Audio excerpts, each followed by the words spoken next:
Randy Weaver became a pivotal figure in the narrative of American constitutional rights, the spread of militia groups, and the federal government's use of force during the latter part of the 20th century. His story, intertwined with the tragic events at Ruby Ridge in 1992, has been interpreted through various lenses, from a tale of government overreach to a cautionary narrative about extremism. Randall Claude Randy Weaver was born on January 3, 1948, in Denver, Colorado. Raised in a modest background, Weaver's early life was relatively unmarkable. He attended community college, served in the United States Army as a Green Beret, but was discharged due to his injuries. After his military service, Weaver worked various jobs, including a machinist, before embracing a more isolated lifestyle due to his growing distrust of the government. Weaver's ideological shift began in earnest after his marriage to Vicki Jordison in 1971. Vicki, who would later become an influential figure in their family's decisions, was deeply religious, adhering to a version of Christian identity theology, which combined elements of Christianity with white supremacist ideology. This belief system significantly shaped their worldview,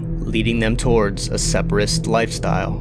In the late 1980s, the Weavers moved to a 20-acre property in Boundary County, Idaho, near the town of Naples, which would later become known as Ruby Ridge. Here, they aimed to live self-sufficiently, away from what they perceived as a corrupt society. This move was not just physical, but symbolic of their ideological seclusion. The Weaver family's trouble with the law began when Randy was approached by undercover federal agents in 1989 who were investigating white supremacist groups. Randy was asked to inform on these groups, but declined. Instead, he was later convinced to sell 2 shotguns with illegally shortened barrels to undercover agents, setting off a chain of legal actions against him. After missing a court date in 1991 due to what Weaver claimed as a misunderstanding over the date, an arrest warrant was issued. The situation escalated when Weaver refused to surrender, leading to a standoff with the U.S. Marshal Service. The siege at Ruby Ridge began on August 21, 1992, when U.S. Marshals, attempting to surveil the Weaver cabin, engaged in a firefight after being discovered. This initial confrontation resulted in the death of Weaver's son, Samuel, and a marshal, William Deegan. The next day, FBI sniper Lon Horace, acting under the rules of engagement, which allowed shooting if anyone with a weapon was visible, shot and killed Vicki Weaver as she stood in the cabin doorway holding her baby. Randy Weaver and Kevin Harris, a family friend, were also wounded. The siege lasted 11 days, ending when Weaver surrendered after negotiations facilitated by a local pastor, Bo Gritz.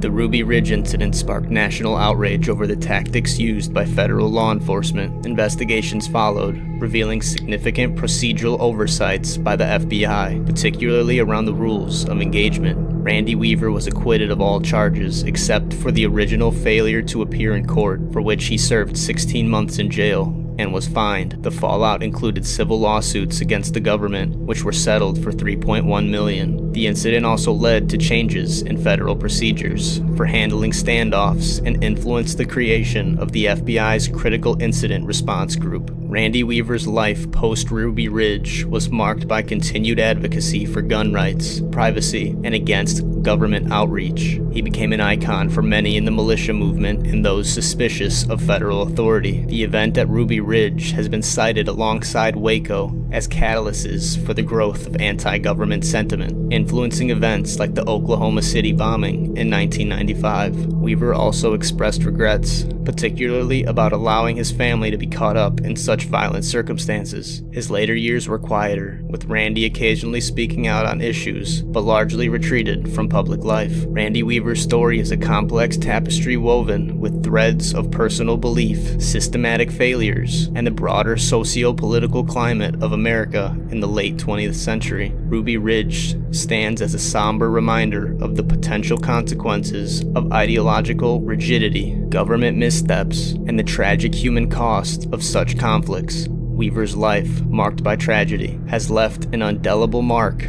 on American history, symbolizing both the extremes of individual freedom and the limits of governmental power.